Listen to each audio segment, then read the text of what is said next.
Of course, my name is Amipro, the MC, the electricity, the king of interview, the MVP.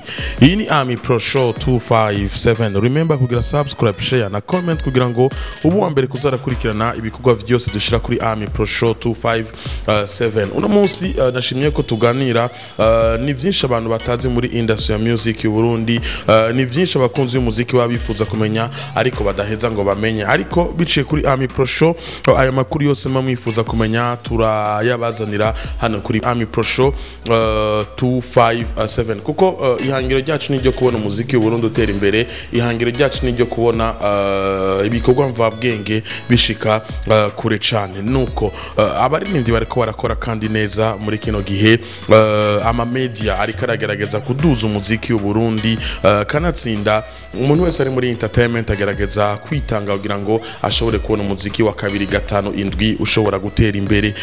Ni uno muririmbyi asanzwe ari muri record label ya Bounce Boy yitwa Mugisha Jean Junior, abeshwa muziki izina rya Double J Bad Boy Killer.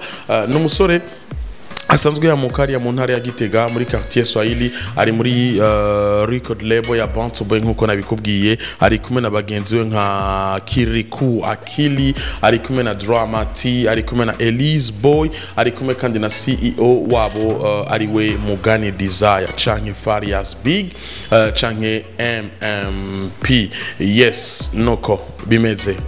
Ni Double J nyuma yo gusohora indirimbo yitwa Kwiti, indirimbo yakunzwe n'abatari bake.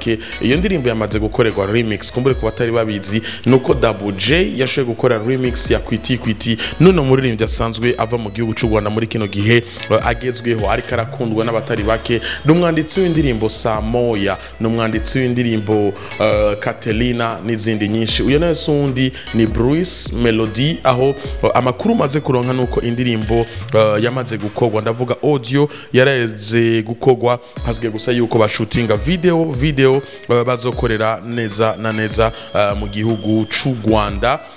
Murabizi neza yuko muri kino gihe ca coronavirus COVID-19 imipaka kumbura icugaye, ari naco gituma badashobora gukora ino Double J adashobora genda gukora ino video y'ino ndirimbo Kwiti remix.